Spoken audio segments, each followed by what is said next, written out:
have the drone there steady, nothing too special, and just wait. Actually, it was pretty easy to shoot. Don't say But that. No, I love this one. I was totally flabbergasted when I saw this. it's in Austria, close to Ötztal. It's called Area 47. Yeah, multiple ways to have fun there.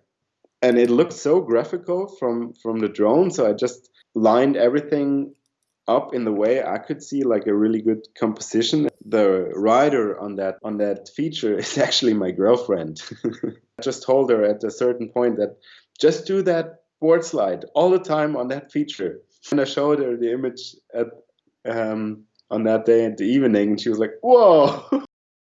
This is shot ambitiously on a summer swimming platform. On that day, when we got there, it was really early in the morning. The whole lake was covered with fog, with mist lying on the water surface. And then the sun came up and it started to heat up the surface, and the fog slowly rised up and started to disappear. I thought, this looks so amazing. We should just get my skateboarder on that platform right now and real quick. We rented a boat. We're the first guys in the morning there, and they were like, "Oh, you're early."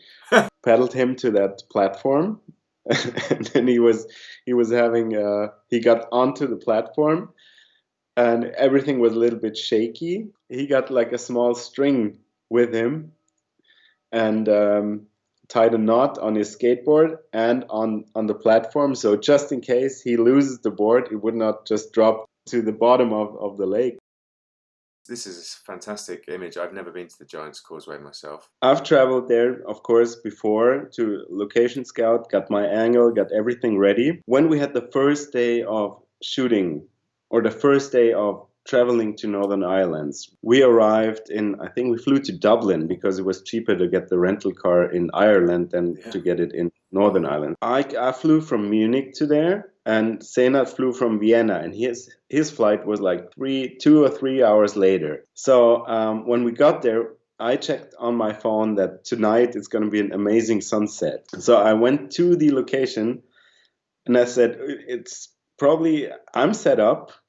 The only thing that is missing is actually Senat, because he was like 3 hours behind me. We calculated, I think the drive was like 2.5 hours from Dublin to that location. And when he landed, we were like, that's going to be a really close call, but could be possible. I called Senat when he landed and said, "You need to be very fast. Get up there. It's an opportunity that we could use if we manage to that you get there in time." So he was in the car.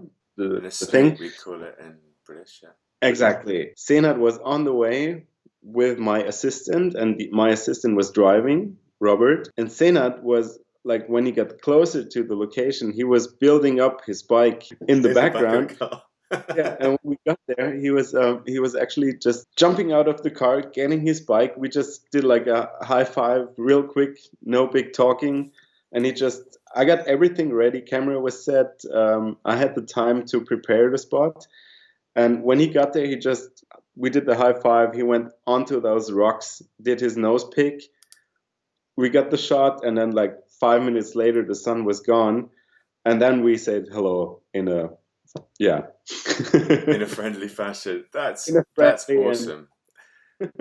That is absolute dedication. That was good timing.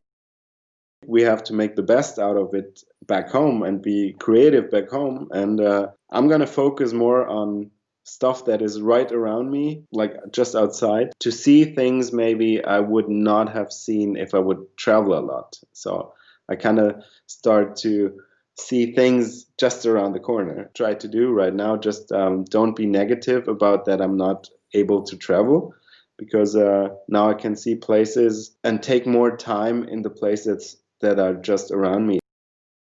Is there one place that's screaming out for you? But I'm not going to tell.